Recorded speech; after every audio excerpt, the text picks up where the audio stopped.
자, 이제 여섯 번째 과세 파트 시작하도록 하겠습니다. 자, 일단 관할관청이 어떤 의미를 갖느냐라고 했을 때 이렇게 보시면 돼요. 우리는 신고납부 세목이라고 하면 그 관할관청에다가 기본적으로는 신고납부하게끔 돼 있죠. 자, 그런데 이런 거요. 만약에 납세자 입장에서 헷가닥해서 관할관청을 헷갈려서 다른 데다가 지금부터 신고납부했다. 그럼 이게 의미가 없겠느냐라고 할 때 절대 납세자가 불리하지 않게끔 세법은 규정이 들어가 있습니다. 그래서 관할관청을 헷갈려서 딴 데다가 지금 신고납부했다 하더라도 납세자는 전부 다 유효합니다. 근데 이제 그럼 관할관청이 뭔 의미가 있느냐라고 했을 때 중요한 건 납세자가 신고납부를 안 해요. 그럼 세무조사가 들어와야 되겠네. 자, 그때는 어느 관할관청이 들어올 수 있느냐가 세법에 정해져 있는 겁니다. 그러니까 그때는 관할관청이 위배가 돼서 다른 관할관청이 들어왔다. 그러면 그때는 그 세무조사 자체가 적법하지 않은 상황이 되는 거라서 납세자한테는 굉장히 유하고요. 과세관청한테는 굉장히 어떻게 보면 엄격한 조항이다. 이렇게 일단 전제를 두시고 출발합니다. 자, 국세에 관한 사무를 담당하는 행정기관을 의미하는 것이고, 자, 국세관할관청은 각 세목별로 법소부 등등에 해당하는 납세지를 관할하는 그런 세무서다라고 보시면 되겠고, 자, 이러한 납세지에 해당하는 것들은 소위 말하면 우리가 이제 납세 의무를 이행하는 거에 있어서는요, 형식적인 거예요. 여기 아니어도 딴 데도 괜찮다고. 근데 여기서 사실상 중요한 의미는 뭐냐면 부가징수권을 누가 행사하느냐. 그러니까 내가 신고납부 안 했을 때 누가 나한테 와가지고서 세무조사 때릴 수 있지? 라고 하는 게 중요한 겁니다.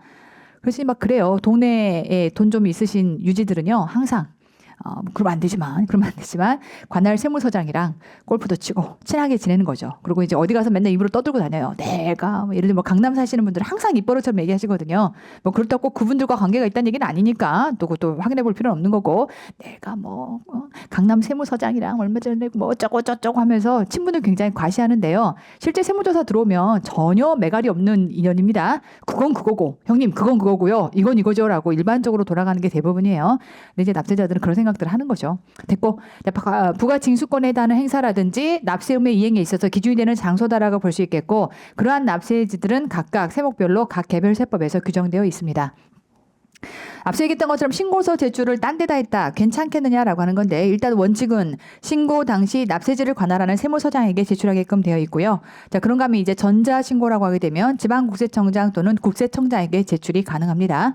다시 한번 전자라고 하면 굳이 관할 세무서로 안 가고요. 결국 홈택스를 통해서 전부 다 내 모든 신고서가 모인다라는 것을 의미하는 거니까 그 경우라면 지방국세청 내지는 국세청장에게 제출할 수 있다라고 보시겠고, 앞서 얘기했던 것처럼 신고지를 위반해서 다른 쪽에다가 신고했다. 가능하냐라고 하는 거 가능합니다. 절대 납세자에게 불리하게끔 들어가 있지 않아요. 자, 그러니 과표 신고서가 관할 세무서장 외의 세무서장에게 제출된 경우에도 그 신고 효력에는 영향이 없다라고 보셔야겠죠. 소위 말하면 노량진에 살아요. 그럼 우리 소득세법의 경우는 주소지 관할 세무서장에게 지금부터 신고하게끔 돼 있고, 그 주소지가 기본적으로 납세지인데, 쉽게 말하면 납세자가 헷가닥해서 자기의 사무실이 강남에 있다 보니까 사무실 가까운 데다가 지금부터 제출한 거야. 아무런 얘는 영향이 없다라고 하는 겁니다. 인정된다라는 표현인 거예요. 인정된다라고 이해하시면 되겠고, 자, 그런가 하면 대신에 아까 얘기했던 것처럼 부가과세권이 누가 있느냐라고 하는 것을 판단하는 척도다라고 했으니까, 이번에는 결정 경정 관할로서의 이러한 납세지 만약에 지금 관할 관청이라면 갑니다. 관할 세무서장 외의 세무서장이 한 결정이나 경정 결정 처분은 효과가 없습니다. 효력이 없습니다. 아시겠죠? 그래서 얘는 엄격하게 규정이 돼 있다. 자, 그런가 하면 이제 우리는 항상 국기법과 개별세법이 충돌한다. 뭘 따라가죠? 당연히 개별세법을 따라갑니다. 해서 국기법상 관할관청의 규정은 개별세법상 관할관청에 관한 특례 규정이 없는 경우에만 적용한다라고 하는 거, 일관적으로 쭉 같이 유지가 되어 있는 내용입니다. 자, 이제 수정신고 경정청구에 해당하는 내용들을 보기에 앞서서 일단 과세관청. 자, 일단 과세관청은 부가제척기간이 만료되기 전까지 지금부터 세금을 처음부터 내가 알려줄게 라고 하는 거는 아예 세금이 없었던 상태에서 지금 얼마다라는 첫 금액 알려주는 거, 결정이라고 하는 거고요. 있었는데 고쳐주는 것을 경정. 근데 경정했는데 다시 고칠 수 있을까요? 그러니까 관할 세무서 그렇게 고쳐줬는데 세무서가 다시 그렇게 알려주거나 생각해보니까 밤잠을 자다가 맞다, 그거 더 했어야 되는 거구나, 다시 알려줘. 가능합니다. 재경정 가능하고요. 부과할 게 아니었는데 부과했다라고 되면 부과 취소도 가능할 수 있습니다. 전부 다 이 해당 내용들은 부과권이 살아있을 때 지금부터 할 수 있는 단계들인 거예요. 그러니 부가제척기간이 만료되기 전에 이러한 부가권을 행사할 수 있는 거다라고 보시겠고, 자, 과세관청이 이러한 부가권을 행사할 수 있는 거죠. 자, 납세 의무자는 지금부터 수정신고와 경정 등을 청구할 수 있습니다. 자, 요거 한번 정리하고 시작해 보도록 할게요. 자, 우리 납세자가 할 수 있는 수정신고와 경정 등의 이러한 청구는 일단 기본적으로 납세자의 권리입니다. 왜 납세자 권리라고 하는 거냐면 수정신고는요. 내가 한번 신고해놓고 나서 했더니 100 신고했는데 사실상 120이었어야 되는 거야. 그거를 신고 다 해놓고 나서 나중에 깨달았어. 그러면 야, 너 한 번 신고했으니까 절대 못 고쳐. 퇴퇴퇴. 라고 해버리면 나중에 언제 세무조사 들어와서 지금부터 다시 경정이 됐을 때는 세무서가 다시 세금이 얼마다라고 알려줬을 때는 그 차이가 나는 것만큼 계속해서 납부정 가산세가 들러붙을 거거든요. 근데 만약에 내가 자발적으로 수정신고할 수가 있었다라고 해서 미리 선빵으로 수정신고를 다 끝내버렸다면 그때는 거기까지 수정신고하고 내버렸다면 더 이상 가산세가 부과될 이유가 없는 거예요. 그러다 보니 어떤 의미에서는 이런 수정신고는 납세자가 쉽게 말하면 챙겨 먹을 수 있는 권리라고 생각하시면 됩니다. 그런가 하면 경정 등에 대한 청구는요. 내가 세금을 너무 많이 냈을 때 돌리도라고 하는 것들을 청구하는 건데 내가 청구했다고 과세관청이 다 받아주는 건 아니고 들어가서 보고 그러네 네 말이 맞네 라고 해서 지금부터 돌려주는 요 과정들이 진행이 될 겁니다. 그런데 이제 물론 내가 세금을 많이 내버리면 과세관청 입장에서 들여다보고 어라? 이거 너무 많이 너무 많이 세금을 신고한 거네. 그럼 지금부터 돌려줘야겠다라는 생각을 과세관청이 보고 할 수도 있겠지만 겁나 가능성이 희박해요. 과세관청이 들여다봤을 때 세금을 덜 냈네 라고 하는 것들을 찾아내려고 하지 세금을 더 냈네 라고 하는 것들을 찾아내는 경우는 극히 드물다라고 생각하시면 됩니다. 그러니 자발적으로 납세자가 판단을 해봐서 이거는 돌려받아야 되겠다 라고 하게 되면 얘를 청구할 수 있어야 되는데 그 청구할 권리가 없다. 납세자들 겁나 불리한 거예요. 청구할 수 있다. 이건 납세자의 권리입니다. 자, 그럼 지금부터 출발할게요. 자, 두 가지가 납세자의 권리라고 할 수 있는데 이 권리는 납세자가 의무를 다해야만 인정될 수 있는 권리라고 생각하시면 됩니다. 자, 그러면 납세자가 의무를 다한다라고 하는 것의 의미는 뭐냐면 적어도 납세자는 신고는 했어야 돼. 조심하실 건 그러면 꼭 기한 내에 신고했어야 되나요? 자, 결론부터 얘기하면 기한 내, 기한 후 다 받아줍니다. 과거에는 기한 내 신고한 것만 인정해줬다가 후에 개정이 되면서 오케이 알았어 쿨하게 기한 내 신고한 것도 되고 기한 후 신고한 것도 되고 다 받아줄게 라는 형태로 바뀐 거예요. 그래서 다시 한번 얘기하자면 적어도 납세자는 신고라는 의무를 다 했다면 이 경우에 있어서는 지금부터 지 권리인 수정신고와 경정청구를 챙겨 먹을 수 있습니다. 아시겠죠? 자, 그러니 이때 신고라고 하는 건 두 가지예요. 법정신고 기한 내에 신고한 것과 기한 후 신고한 것 두 가지를 다 인정해준다. 이렇게 이해하시면 되겠고 자, 이제 경정 등의 청구는 아니 왜 경정 청구가 아니라 경정 등이라고 표현하나요? 라고 했을 때 이 안에는 이제 소위 말하면 이렇게 일반적인 형태의 경정 청구가 있고 후발적 사유에 따른 경정 청구가 있어요. 자, 우리가 이제 일반적인 형태의 경정청구와 후발적 사유에 따른 경정청구가 살짝쿵 차이가 있는데 쉽게 말하면 이런 거예요. 일반 경정청구는요. 가장 일반적인 형태의 국세부가 제척기간이 5년이다 보니까 일반적인 경정청구는 일단 네가 이런 신고 의무만 다 했다면 그때는 네가 만약에 세금 많이 내서 지금 돌려받고 싶을 때 너 경정청구할 수 있어 라고 하는 것들을 허락해놨습니다. 다만 기본 기간을 정해놨어요. 몇 년이냐면 5년 안에. 5년 안에 하게 되어 있어요. 자, 근데 이제 후발적 사유에 따른 경정청구는요.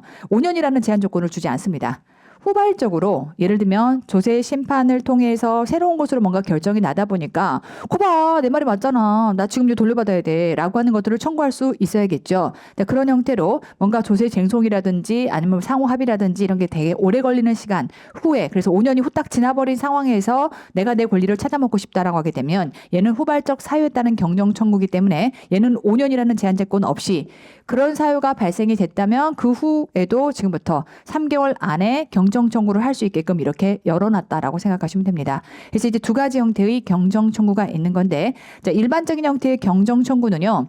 자, 적어도 내가 신고는 했어야 되는 거야. 자, 그러다 보니 이때 법정 신고 기한 내 신고한 경우와 기한 후 신고한 경우 그러니까 아까 얘기했던 것처럼 일반적으로 신고는 했어야 돼라고 하는 이 신고 내용이 이 안에 다 그대로 들어가 있는 거예요. 그러면 일반적인 형태의 경정 청구는 기한 내 신고를 했거나 기한 후 신고를 했거나 신고만 했다면 다 인정을 해줄게 라는 것이고 지금부터 후발적 사유에 따른 경정 청구는 아까 얘기했던 것처럼 5년 제한 없이 이때 그런 후발적 사유가 발생했음을 안 날로부터 3개월 안에 지금부터 경정 청구할 수 있습니다. 자, 그러면 이 경우는요. 자, 뭐가 열리냐면 신고 기한 내, 신고 기한 후의 신고는 물론이거니와 내가 신고를 안 했어. 잘 봐요. 무신고예요. 그 무신고인데 관할 세무서도 몰랐어. 그럼 뭐 내가 세금을 고쳐달라 말라 할 필요가 없는 거네. 근데 지금 무신고인데 후발적 사유에 따른 경정을 청구한다는 것의 의미는 숨은 뜻은 무엇이냐면 내가 신고를 안 했더니 세무조사가 들어와서 세무조사 결과로 내가 때려 맞았어. 느낌 아시겠어요? 그러니까 얘는 뭐냐면 내가 결정 또는 경정을 이미 받은 상황인 겁니다. 자, 그 내용에 대해서 나 억울해 돌리도라고 하는 게 쉽게 말하면 후발적 사유에 따른 경정 청구인 것이고, 앞단에서 일반 경정 청구는요, 네가 무신고한 경우에는 일반 경정 청구가 불가능합니다. 그런데 지금처럼 후발적 사유다라고 하는 사유들이 열거되어 있는데, 이러한 사유들에 대해서는 자, 신고는 물론이거니와 네가 신고하지 않아서 때려 맞은 경우, 되어야 되죠. 신고를 안 해서 때려 맞은 경우는 신고를 안 해서 결정이나 경정을 받은 경우에도 넌 뭘 할 수 있다? 후발적 사유에 따른 경정 청구를 할 수가 있는 겁니다. 그러니까 뒤에 가서 이제 어떤 경우가 후발적 사유에 따른 경정 청구냐라고 하는 것도 디테일하게 볼 것이고, 얘는 세법에 열거가 돼 있습니다. 이런 경우라면 5년 지나도 할 수 있어. 안 날로부터 3개월 안에 네가 돌려달라고 해 라고 하는 거예요. 그때는 네가 신고 안 했어도 돼. 신고 안 했으면 결국 때려 맞았을 거거든. 무신고였다면 때려 맞았을 거거든. 그렇게 때려 맞은 것을 기준으로도 억울하다고 돌려달라고 할 수 있어. 이 내용인 겁니다. 자, 이렇게 일단 생각을 하시겠고, 전체 한번 사이클을 한번 정리를 해보자면요. 일단 이렇게 갈게요. 수정신고와 경정청구는 이렇게 보셔야 되는 게, 수정신고는요, 내가 세금을 덜 신고했어요. 그래서 세금을 덜 신고한 거를 지금부터 더 신고하고자 하는 겁니다. 왜냐하면 앞으로 쭉 부과될 가산세가 무서우니까. 아시겠죠? 누가 그런 질문을 하더라고요. 세금을 덜 신고했는데 그냥 꾹 참고 구세부가 제척기간이 끝날 때까지 기다리면 될 거를 내가 왜 신고하니? 아, 다리 뻗고 잘라고. 만약에 걸리면요, 가산세 완전 폭탄 맞거든요. 그럴까봐 빨리 그냥 신고하는 게 낫겠다 싶어가지고 수정신고하는 거고, 여러분 생각하는 것처럼 안 해도 돼요. 가산세 쿨하게 내고 싶다, 안 해도 돼요. 대신에 때려 맞으면 맞는 거고, 인생 뭐 있어? 확률 50%지? 라고 하시면 안 하셔도 됩니다. 대부분 들어옵니다. 옛날처럼 수기로 할 때면 모르겠는데 지금은 전부 다 전산으로 하기 때문에 전산에서 대부분이 다 떠요. 신고돼야 될 것들이 안 됐거나 잘못 신고된 부분들은 애지간하면 전산에서 다 뜹니다. 그래서 옛날처럼 뭐 떡값 매겨갖고 해결되는 것도 좀 한계가 있고, 애지간하면 요즘 다 전산에서 관리가 된다라고 보시면 되겠고, 자, 어쨌건 이 두 가지를 먼저 구분한 상태에서 지금부터 세금의 확정력을 기준으로 한번 정리를 좀 해보도록 할게요. 일단 세목이 나뉘어집니다. 자, 신고납부 세목이라고 하게 되면 법소부, 자, 정부 부가 세목이라고 하게 되면 상속세와 증여세. 자, 일단 신고납부 세목과 관련해서 일단 신고납부 세목을 신고를 했을 수도 있고, 내지는 신고를 안 해서 부가고지를 받았을 수도 있어요. 그럼 왜 이걸 나누느냐면, 아까 제가 얘기했던 것처럼 수정신고와 경정청구는 기본적인 일반 경정청구를 갖고 얘기했을 때는 얘는 뭐가 가장 중요하냐면, 네가 의무를 다했어야 권리를 챙겨 먹을 수 있어. 그럼 너의 의무는 뭐야? 아, 신고는 했어야 돼. 느낌 아시겠죠? 네가 신고를 했어야 되는 겁니다. 그래서 신고를 했다 하지 않았다라는 것으로 일단 나뉜다라고 보시겠고, 다만 정부부가 세목은요, 정부부가 세목은 기본적으로 부가고지 받는 세목이에요. 하지만 상속세와 증여세도 신고는 하라고 들어가 있네. 그러니까 신고하고 고지받는 경우와 신고 안 하고 고지받는 경우로 나뉠 수 있겠다. 여기까지 클리어? 오케이. 그러니까 이제 혼자서 저도 마찬가지지만 이 부분을 헤쳐나갈 때 이러면 어떻게 되는 거지? 저러면 어떻게 되는 거지? 라는 모든 가능성 내지는 변수들을 고민을 했던 것 같아요. 그래서 제가 지금 고민을 같이 해버리는 겁니다. 그러면 이때는 이렇게 되는 거고 저때는 저렇게 되는 거라 법문이 이렇게 만들어진 거야 라는 형태로 지금 또 구조를 잡는 작업이다라고 생각하시면 되겠고, 혼자 복습하실 때 아마 이런 고민들을 하시게 될 거예요. 근데 PPT 펼쳐놓고 PDF 파일 펼쳐놓고 고민하시면 훨씬 여러분들의 고민이 시간이 덜 걸리겠죠. 왜? 내가 고민 다 해서 설명을 해드렸기 때문에. 가볼게요. 자, 일단 앞서 얘기했던 것처럼 이렇게 신고가 필요한 이러한 세목의 경우는 신고를 했어야만 지금부터 저 권리를 챙겨 먹을 수 있다라고 보시면 되겠고, 자, 그래서 지금부터 자, 이 모든 내용들 중에서 내가 지금 세금에 대한 확정력이 있다 없다를 기점으로 했을 때 지금부터 내가 지금 신고한 세금이 억울하다, 내지는 때려 맞은 게 지금 억울하다. 무슨 얘기냐면 더 냈거나 덜 돌려받았다. 이런 문제가 생기면, 자, 일단 신고했다라고 했을 때는, 그리고 이렇게 부가고지 받는다 하더라도 일단 신고를 했다라고 하게 되면 돌리도라고 하는 뭘 할 수 있다? 경정 청구를 할 수가 있습니다. 자, 근데 이제 경정 청구를 했는데도 불구하고 이때 만약에 경정 청구를 해서 관할 세무서한테 했더니 관할 세무서가 맞는데? 이건 맞아 라고 하는 거예요. 다른 생각이 다른데 라고 할 수 있어요. 그래서 그래도 억울하다라고 하게 되면 그 다음 단계로 뭘로 들어간다? 불복 청구로 들어갑니다. 근데 여러분 생각할 때 이럴 수 있어요. 아니, 그냥 처음부터 어차피 이렇게 갈 거 얘네 받아줄 것 같지도 않은데 다이렉트로 불복으로 가면 되지 않을까라고 생각할 수 있는데, 대부분 일단 기본적으로 경정 청구를 해봅니다. 왜냐하면 이게 보시면 돼요. 경정 청구단하고요 불복 청구단이 뭐가 다르냐면, 경정 청구는 관할 세무서장한테 야, 이거 이런 건데 지금 잘못 계산했어. 그럼 누가 봐도 명시적으로 숫자 계산이 잘못된 거야. 그러니까 굳이 그런 걸 청구하면서 예를 들면 세무사한테 돈 많이 주고 수수료 많이 주고 이런 것들을 시킬 필요가 없는 거죠. 근데 불복 청구는 소송이에요. 쉽게 말하면 변호사 쓰는 거랑 똑같은 거야. 다만 세무 전문의 변호사는 진짜 비쌀 거니까 대부분의 경우가 세무사가 가서 세무사나 회계사가 가서 불복 청구를 많이 하거든요. 근데 이것도 어쨌건 소송 단계이기 때문에 얘는 여기 들어가는 순간 시간도 오래 걸리고 돈도 굉장히 많이 깨져요.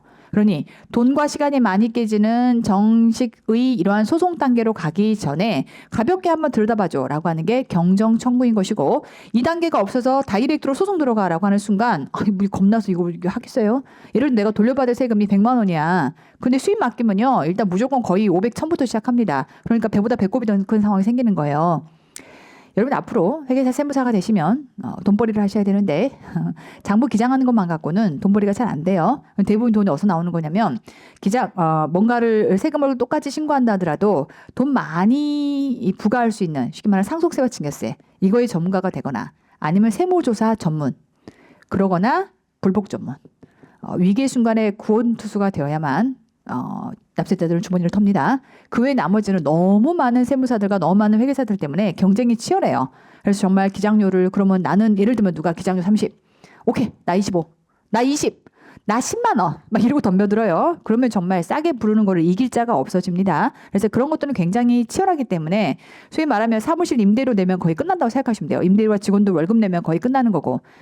이게 지금 제가 세무 컨설팅을 하고 있잖아요. 제 실질 경험치에 비추어서 말씀을 드리자면 그럼 세무사는 뭘로 돈을 벌어야 되냐면 저는 인간사 이지가 다 똑같은 것 같아요. 나의 스페셜리티가 뭔지를 생각해 보세요. 스페셜리티가 없다면 쉽지 않아요. 무한 경쟁에서 나를 주장할 값이 없는 거예요. 근데 나의 스페셜리티가 있다면 나는 나의 스페셜리티를 무엇으로 삼을 거냐.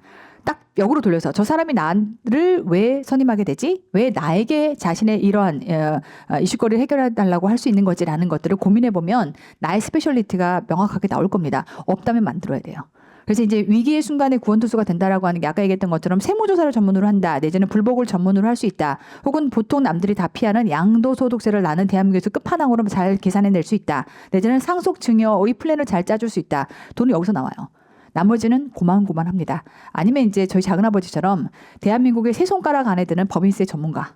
그래서 대기업에서 뭐라 해도 대기업에서 어떤 의사결정을 위한 기획 회의나 이런 것들을 할 때 아예 스피커폰으로 회의에 참석을 시켜가지고 어떤 이슈가 나올 때마다 어떤 이슈가 나오면요. 바로 작은아버지는 고문으로 들어가 있기 때문에 스피커폰에서 이렇게 열고 기다리고 있다가 회의에 같이 참가하는 거죠.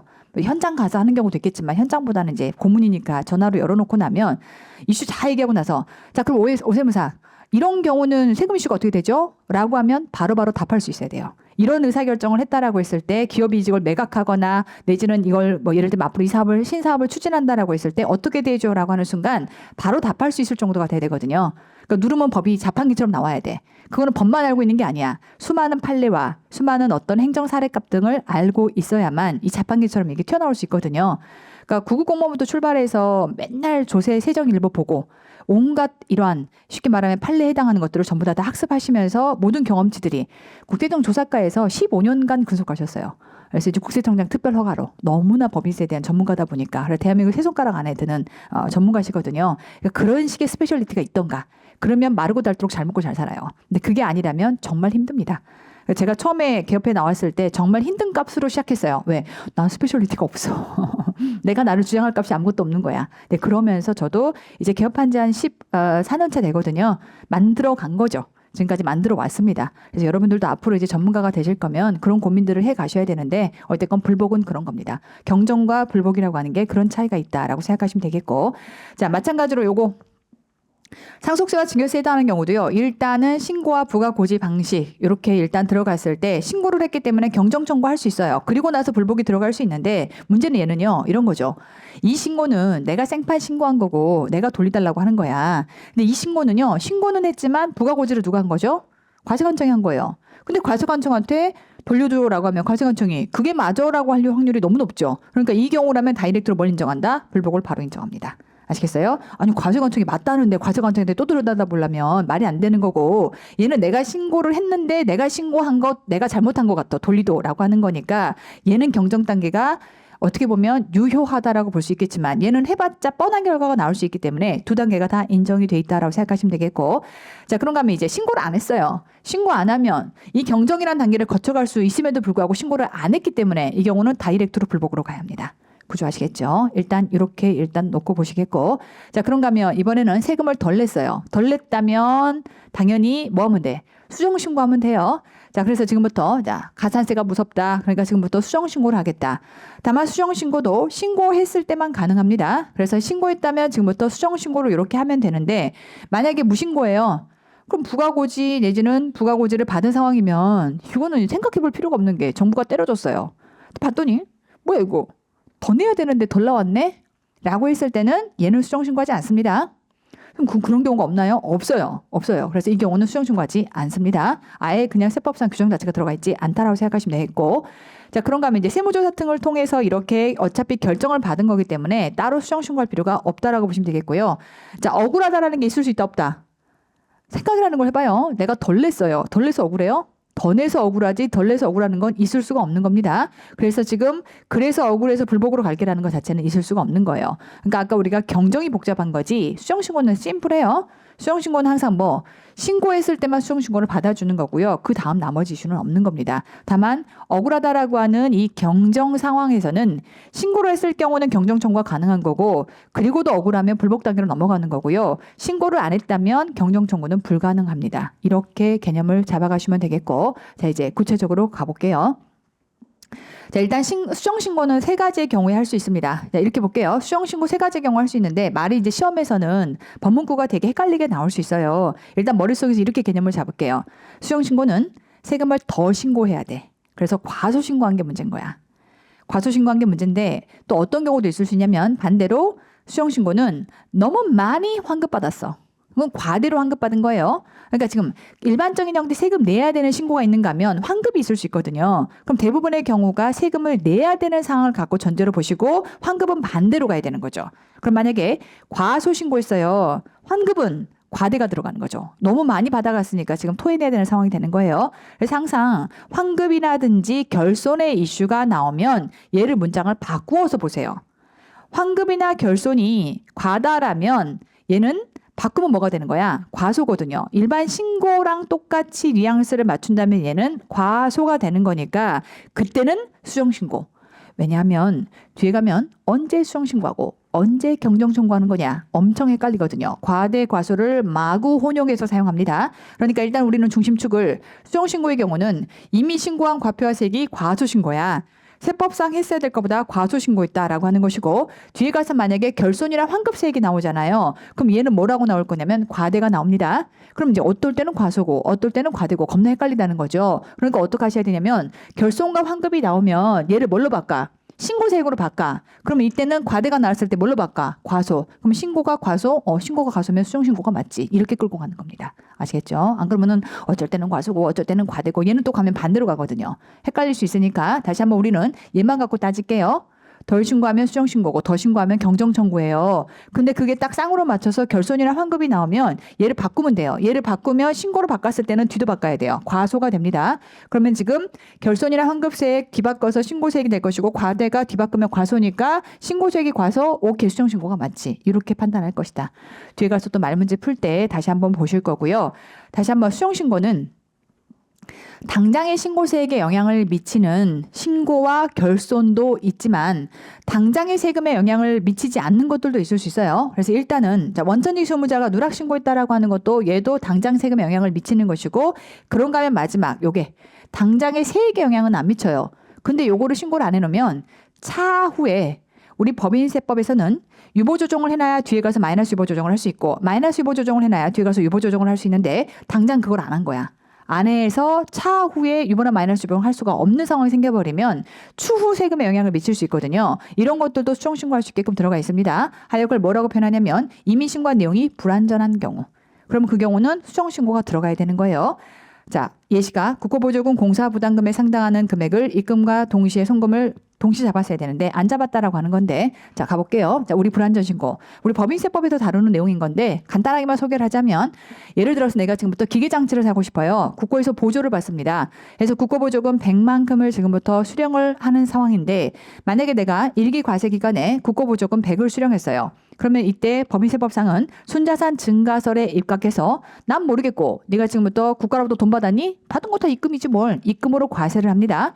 그럼 if 법인세가 20%라고 가정을 해서 세금 20을 뜯고 났더니 세후 80이라서 내가 지금 국가로부터 기계 100짜리를 살라고 100을 받아온 건데 갑자기 국가가 주고 나서는 세금을 20을 떼가더니 내 통장에는 결과적으로 잔고가 80밖에 없다 보니까 내가 세야 되는 기계장치 100은 살 수가 없는 상황이 생기는 거죠. 그래서 취득이 불가능한 상황이 생길 수 있어요. 그래서 국가가 지금 줘놓고 세금을 뜯는 건 뭐 하는 짓인가 라는 생각이 들어서 안 되겠다. 이렇게 국고보조금을 수령하게 되면 어떻게 하면 과세가 되지 않게끔 막아줄 수 있을까라고 해서 이제 이때 여기에 대해서 입금 100을 잡으면 송금을 100만큼을 잡아서 과세 소득을 0으로 만들어주면 되겠다 해서 억지스러운 형태의 충당금을 만들게 되고 이 충당금을 뭐라고 얘기한다? 일시에 상각됐다라고 볼게. 그러니까 이 자산을 내가 취득하게 되면 앞으로 감가상각하면서 생각을 해야 되는데 야 됐고 야 다 상각했다고 봐버려 라고 하면 일시에 전부 다 송금으로 잡힙니다. 일시상각 충당금이다라고 하는 것이고 우리는 제가 법인세법을 앞으로 쭉 학습할 때 이 충당금이라고 하는 것의 개념은 미리 설레발쳐서 송금으로 때려잡는 거예요. 미리 설레발쳐서 비용을 일단 다 때려잡고 시작하는 겁니다. 자, 이렇게 해서 일시상각 충당금을 잡게 되면 당해 과세소득은 0이 됨으로써 100이 그대로 보존됨으로 따라서 나는 기계장치를 살 수 있는 결과가 생기는 거죠. 다만 이러한 일시상각 충당금은 뒤에 가서 이제 앞으로 만약에 이 기계장치를 5년간 지금부터 사용한다고 하게 되면 이때 송금을 때려잡았는데 얘는 일시적으로만 지금부터 유보를 해준 거라서 추후에 이 기계장치를 사용할 때마다 송금불사님 해당하는 것들을 잡아가야 되는 겁니다. 자, 그러다 보니까 자, 이 당시에 지금 국고보조금을 수령했을 때는 입금과 송금을 동시에 지금 산입함으로써 과세소득이 0이라서 과표에 영향을 미치지 않을 거라 세액에도 영향을 미치지 않지만 지금 현재 얘를 송금으로 잡아놓지 않으면 추후에 해당 자산을 사용할 때마다 그때마다 이 조정을 할 수가 없는 상황이 생길 수 있기 때문에 이때 쌍으로 맞춰서 이 조정을 하려면 앞단에서 뭘 써야 되는 거다? 송금으로 산입을 해놨어야 되는 것이다. 이러한 것들도 세무조정으로 지금부터 수정신고로 받아줄게라는 그런 개념으로 이해하시면 됩니다. 항상 유보나 마이너스 유보의 조정은 차후에 가서 이렇게 반대 조정, 추인에 해당하는 조정들이 같이 이어져야 되기 때문에 불완전하게 지금 신고가 되면 추후에 추인 조정이 불가능한 상황이 되기 때문에 그런 것들을 수정신고로 받아줄게다라고 이해하시면 되겠고 그래서 일단 국고보조금 세법상 이익으로 본다. 즉 과세다. 다만 이때 송금으로 동시에 인식해서 과세를 이연시키는 효과가 있다. 이렇게 보시면 되겠고 자 그래서 이미 신고한 내용이 불완전하다면 해당 내용들을 수정신고로 인정을 해줌으로써 추후에 신고가 문제가 없게끔 받아주는 것을 수정신고의 한 종류다. 이렇게 보고 있는 거고요. 자, 경정청구 비교해 볼게요.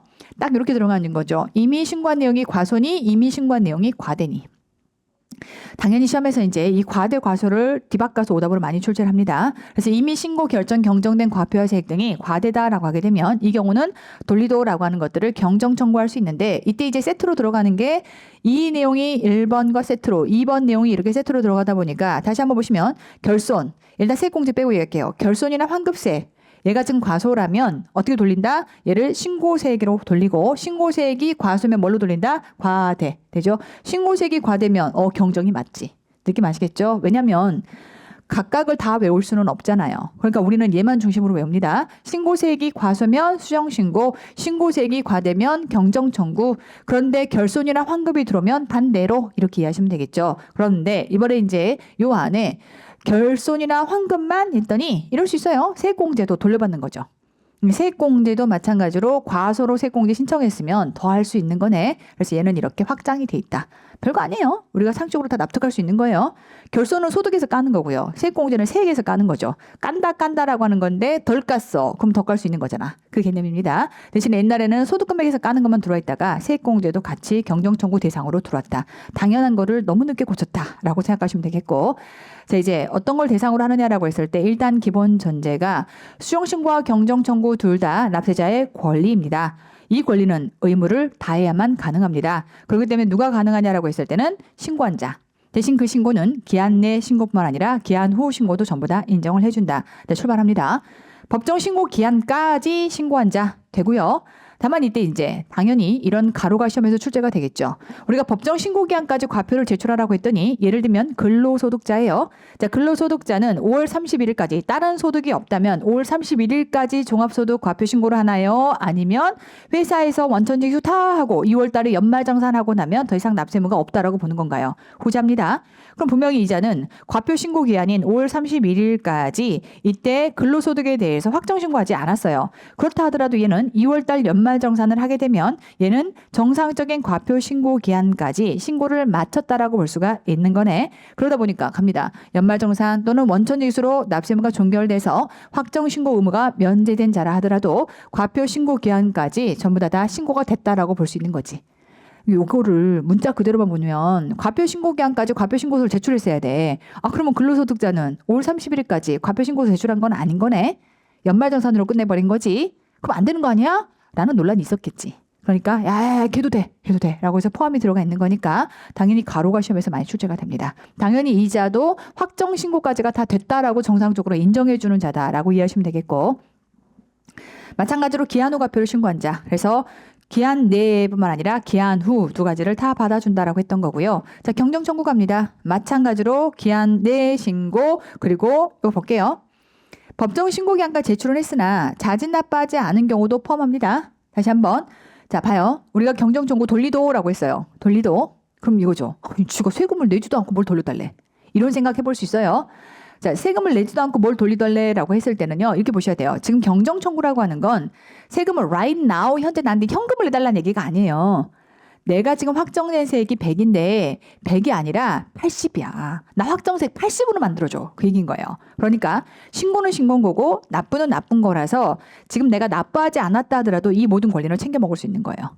여기까지 클리어? 신고는 신고고 납부는 납부입니다. 격하게 얘기하면 납부는 안 하면 국가가 비공식적 고리대 사업을 하고 있는 겁니다. 연간 몇 프로? 8%가 넘는 하루마다 숨만 쉬어도 마무리 2.2가 둘러붙고 있기 때문에 국가는 어떻게 보면 비공식적 고리대 사업을 하고 있는 거예요.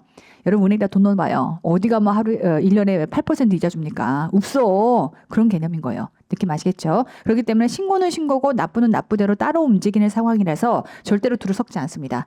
하여 지금도 돌리도라고 했다 하더라도 현금을 돌려달라는 그런 개념이 아니라 확정된 채권의 금액을 줄이라는 얘기인 거예요. 그러니 자, 제출은 하였으나 자진 납부하지 않은 경우도 포함할 거고요. 그런가 하면 원천징수 의무자, 원천징수 대상자도 연말정산 및 원천징수로 납세 의무가 종결된 소득에 대해서는 경정 청구할 수 있다라고 하는 건 얘 똑같은 거예요. 게다가 볼게요. 이것도 중요하게 챙겨보셔야 될 게 봐요. 경정 청구 내 세금 돌리도 이거를 내가 근로소득자예요. 그럼 대부분의 근로소득자가 나의 근로소득에 대해서 내가 환급받을 세액이 얼마다라는 거를 자체적으로 계산할 수 있는 사람은 대한민국에 누가 있을까요? 회계사와 세무사는 가능합니다. 근데 그 외에는요, 쉽지 않아요. 회사가 해준 거 다 그대로 챙겨 먹습니다. 제가 회계사 시험을 합격하고 나서 그해 동차로 합격하고 나서 9월 달에 삼정회계법인에 입사하고 나서 그럼 9월부터 시작해서 12월까지 해당하는 근로소득에 대해서 2월 달에 연말정산할 때 그런 거죠. 남편한테 예를 들면 남편한테 신용카드나 이런 것들을 몰아주는 게 유리할까? 나한테 하는 게 유리할까? 등등을 통해서 신용카드 소득공제가 얼마인지부터 시작해서 여러 가지들을 나는 계산할 수 있잖아. 나는 계산할 수 있잖아. 물론 어떤 차이가 있냐면 여러분들이 보시는 2차 시험 문제는요. 깔끔하게 계산을 위한 형태로 정리가 돼서 나옵니다. 근데 실무로 가면 어떨까요? 정리 따위는 없어요. 자료가 굉장히 러프해요. 그럼 일단 내가 어떤 자료가 필요한지를 내가 먼저 요청 내지는 자료를 뽑아내야 되고요. 그 자료들을 내가 계산하기 쉽게끔 다듬어서 그 계산까지를 끝내야 합니다. 그러니까 실무는 어떻게 보면 내가 학습해왔던 단계보다 훨씬 더 빡세요. 근데 어쨌건 대부분 회계사나 세무사는 물론 모두가 다 그렇다는 건 아닌데 내 주변의 회계사들은 그랬던 것 같아요. 처음에 이제 막 입사해가지고 2월 달에 연말정산할 때 지껏 다 계산해봐. 조용해. 다 앉아서 막 지껏 계산해봐요. 뭐 하나라도 또 돌려받을 게 있는지 없는지를. 근데 이런 것들을 회계사나 세무사는 계산해 볼 수 있겠지만 그 외의 경우는 사실상 계산이 거의 불가능합니다. 그러면 이제 연말정산을 통해서 끝냈는데 예를 들면 우리 남편의 경우가 딱 그렇거든요. 우리 남편이 연말정산에서 받아온 걸 보고 내가 이제 딴지를 거는 거죠. 뭐 이거 안 넣었구나. 더 받을 수 있는데 나는 보이니까. 느낌 아시겠어요? 회사는 이런 것들을 다 꼼꼼하게 챙길 수 없겠죠. 아무래도 회사가 해준다라고 하게 되면. 자, 근데 이제 그런 와이프를 둔 남편은 괜찮지만 그런 와이프가 없다면 본인이 이거를 돌려달라고 하는 걸 할 수 있겠느냐. 그래서 이런 거죠. 원래는 지 소득이니까 지가 해야 맞아. 근데 이거를 누가 해줄 수도 있다? 사장님이 경정청구할 수 있는 거예요.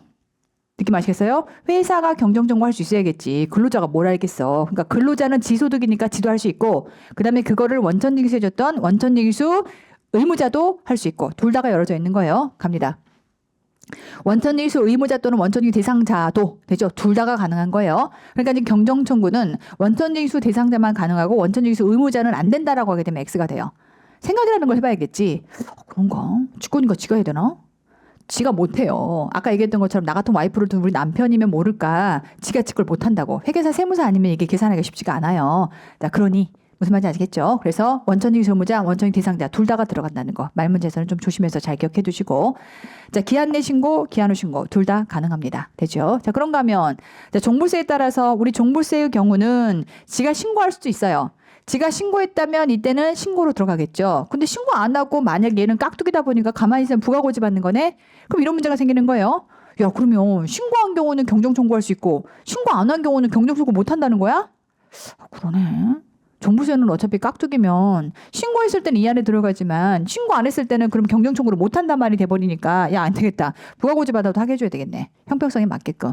종부세는 깍두기 세금이라서. 느낌 아시겠어요?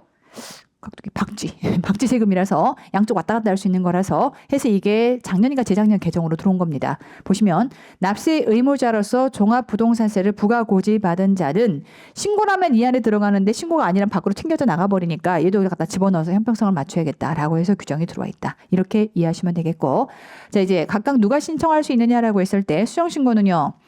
납세 의무자가 이를 정정하는 신고를 할 거고요. 마찬가지로 경정청구도 납세 의무자가 과세관청한테 고쳐주세요라고 하는 것들을 지금부터 촉구할 겁니다.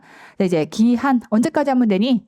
요거 좀 조심하셔야 돼요. 오답 나올 수 있는데 보시면 자, 수정신고는요. 나 더 내야 돼라고 하는 거예요. 다 나 더 내야 돼라고 하는 건데 언제까지 할 수 있느냐? 결론 이거예요. 때려맞기 전까지. 내가 지금 예를 들어 국세부가 제척기간까지만 잘 숨어 있으면 잘 그냥 넘어가면 안 맞을 수도 있어. 뭐 인생 뭐 있어?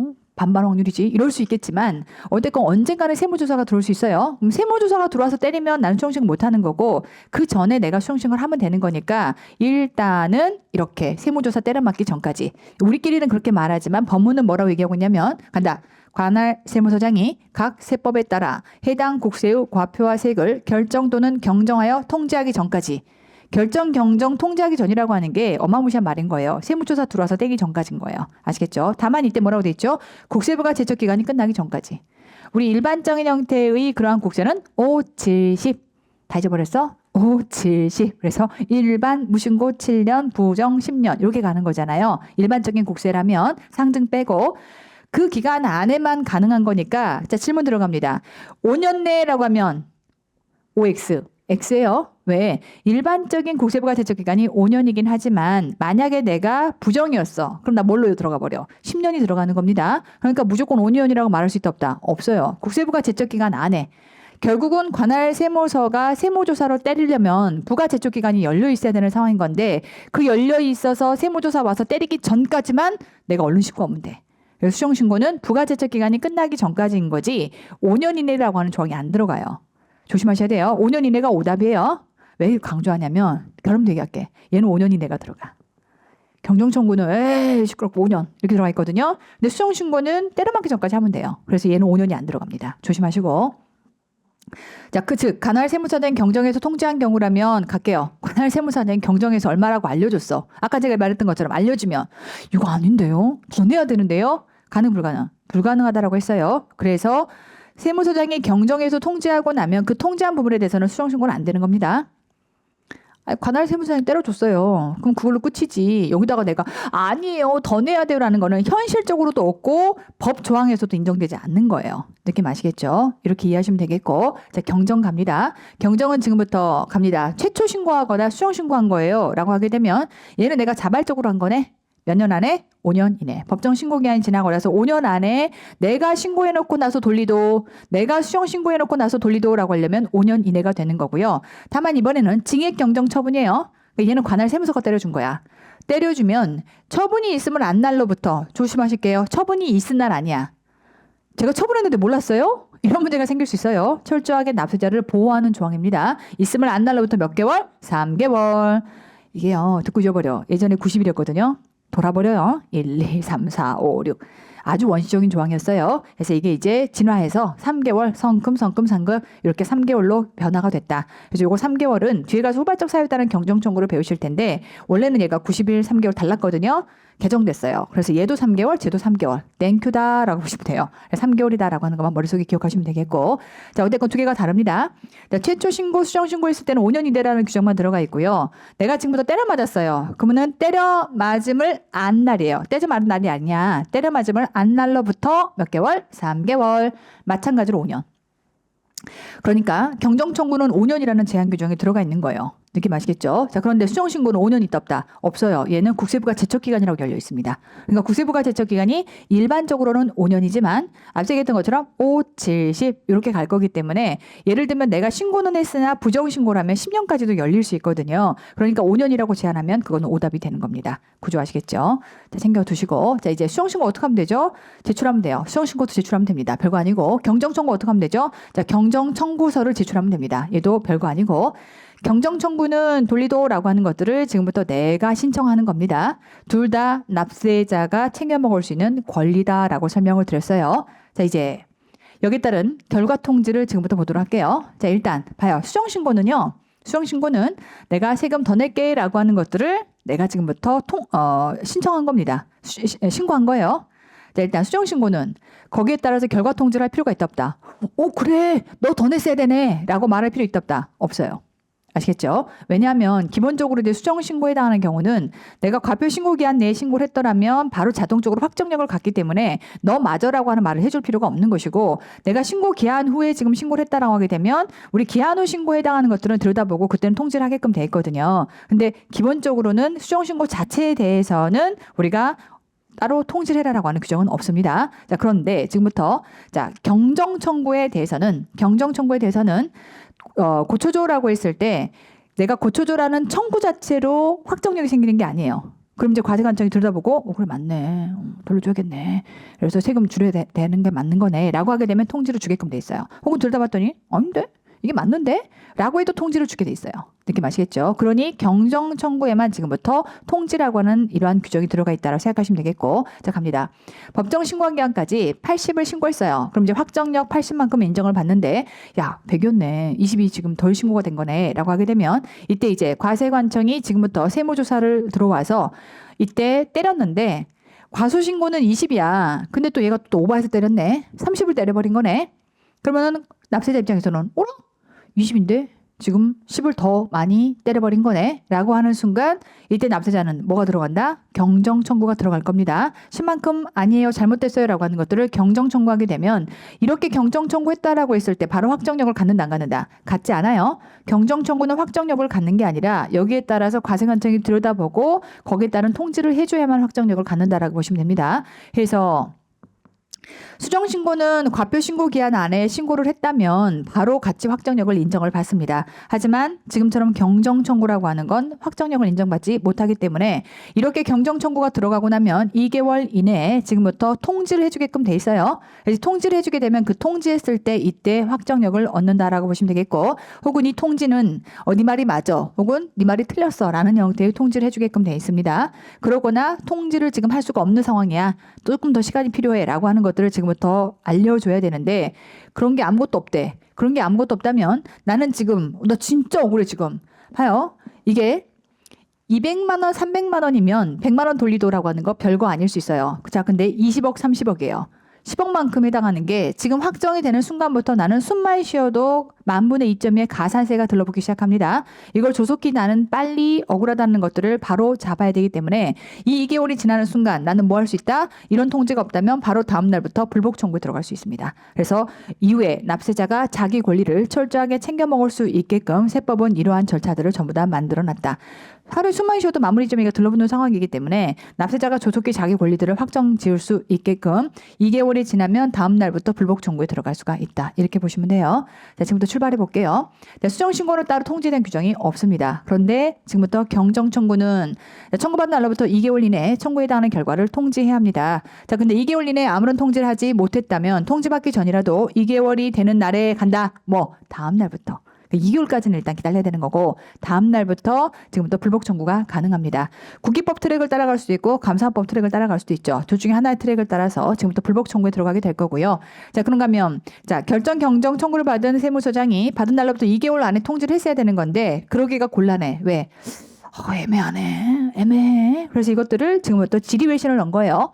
그럼 이때 질의회신은 국세청장으로부터 질의회신이 들어와야만 여기에 최종 결정을 할 수가 있다 보니까 좀 시간이 걸려. 그럴 수 있어요. 근데 그런 경우라면 관련 진행 사항 등을 알려주고 내가 그러니까 나 좀 기다려줘봐 라고 할 일은 아니고 네가 필요하면 그 다음에 불복 들어갈 수 있어라고도 쿨하게 말해줘야 되는 거예요. 내가 이런 상황이니까 무조건 나 기다려 라는 건 아니고 뒤에 보시면 국기법 또는 감사법에 따른 불복 청구할 수 있다는 사실을 통지해야 합니다.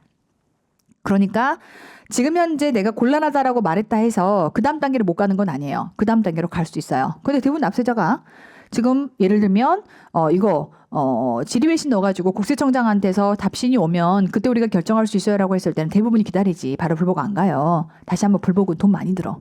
수입 맡기는데 일단 기본 1,000부터 시작해요. 납세자가 그냥 세무서한테 한번 세무사 시켜갖고 그냥 간단하게 넣어서 돈도 별로 안 들고 그냥 간단하게 넣었던 사안인 건데 이것 때문에 갑자기 불복을 들어가려면 1,000만 원 내고 시작해야 되는 문제가 생기는 거예요. 그러니까 애지간한 납세자가 기다리겠죠. 어쨌건 시스템 자체는 갈 수 있게끔 통지가 들어갑니다. 자, 그런가 하면 이제 수정신고 효력은 자, 우리 신고납부 제도의 이러한 세목, 즉 법소부라고 하는 그러한 세목에 있어서 기한 내에 신고를 했다면 기한 내 신고분은 확정력이 있고 그러한 수정신고에 대해서도 똑같이 확정력을 인정을 받죠. 갑니다. 당초 신고에 따라 확정된 과표세액을 간다. 증액해서 확정한 효력. 오답이 뭘까요? 감액의 오답이겠죠. 증액해서 확정한 효력을 갖는다라고 해서 증액 앤드 효력이 있어 둘 다를 좀 조심해서 보시고 그런데 기한 후 신고야. 확정력이 없죠. 그래서 기한 후 신고 자체도 확정력이 없고 그것에 대한 수정 신고도 확정력이 없다라고 하는 것 두 개 같이 구분하시고요. 이번엔 정부 부가제도의 세목. 상속세와 증여세라고 생각하시면 되는데 상속세와 증여세 조심하셔야 돼요. 상속세와 증여세는요. 내가 신고했다고 확정력을 갖는다 안 갖는다? 안 가져요. 그럼 수정신고는요. 확정력 없어요. 느낌 아시겠죠? 얘는 무조건 부가고지 해줘야만 확정력을 갖는다라고 볼 수 있겠죠. 그래서 과세관청이 경정을 통해서 지금부터 고쳐줘야만 그때 확정력을 갖는 것이다. 자, 갑니다. 경정청구에 따른 경우는 결론부터 얘기해요. 경정청구도 납세자가 청구했다고 확정력이 있는 게 아니야. 경정청구는 애시당초 확정력 자체가 없어요. 그러면 과세관청이 그래 네 말이 맞아 라고 해서 감액 경정을 해줘야만 확정력을 갖는 겁니다. 그러니까 네 말이 맞아라는 뭐가 들어올 거냐면 통지가 들어올 겁니다. 그래서 이때 통지한 때 확정 효력이 생긴다라고 보시면 되겠고 즉 청구할 때는 확정력 효력이 없다. 그리고 더 디테일하게 얘기하면 통지서가 뭐 해야 돼? 납세자한테 도달해야겠죠. 도달한 시점부터 이러한 효력을 갖는다라고 볼 수 있겠죠. 자, 이제 후발적 사유에 따른 경정청구 가볼게요. 지금 쭉 제가 비교해서 보여드린 건 일반 경정청구였습니다. 자, 그런데 지금부터 후발적 사유에 따른 경정청구는 일단 테마가 딱 이렇게 생각하시면 돼요. 후발적 사유는요. 원래 지금 일반 경정청구가 5년 안에 하라고 했어. 법정 신고기로부터 5년 이내 지금부터 하라고 했거든요. 그런데 후발적 사유에 따른 경정청구는 후발적으로 이런 사유가 생기면 5년 지나도 할 수 있어. 그 얘기야. 아시겠어요? 후발적으로 이런 사유가 생기면 5년 지나도 네가 억울하다고 덤벼볼 수 있어. 뭐랑 같이 조항들이 다 연결이 되냐면 이런 거예요. 시간이 겁나 많이 지나버렸네? 10년 지났어. 10년이 지나가지고 예를 들면 막 15년 지났다고 칠게요. 근데 그 부분도 이재사 소송 판결이 진행이 돼가지고 소송이 엄청 길다 보니까 소송이 15년까지 가진 않겠지만 엄청 길게 진행하다 보니까 인재사의 결정이 나온 거야. 그러면 이때 나 억울해. 나 이제 세금 고쳐줘. 그 소송 결과 보니까 이거 내가 세금 낼 일이 아니었어. 고쳐줘. 라고 하는 것들을 지금부터 청구하게 될 거거든요. 그럼 과세관청이 들여다보고 그러네. 법원 재판 결과를 보니까 고쳐줘야 맞겠네. 자, 고칠게요. 부가제척기간이 만료돼 버렸네. 라는 문제가 생길 수 있어요. 그래서 우리가 앞에 뭐가 있었어? 부가제척기간에 특례가 있었죠. 그래서 원래 부가제척기간은 5, 70. 그래서 정상적인 형태의 일반이라면 5년의 부가제척기간이 주어지는 상황인 건데 지금부터 부가제척기간 특례라고 해서 법적으로 지금 나중에 그러한 사안들이 확정이 됐을 때는 이때 확정된 날로부터 재판으로 판결된 날로부터 플러스 1년을 엽니다. 그래서 지금 만약에 납세자가 이런 것들에 대해서 똘리도라는 경정청구가 들어오면 부가제척기간도 그러한 재판이 결정된 때로부터 1년 안에 열릴 거기 때문에 그때 꽝꽝꽝 때려줄 수 있는 거죠. 같이 쌍방이 같이 연결됐다고 생각하시면 돼요. 부가제척기간은 과세관청이 고쳐줄 수 있는 권한이죠.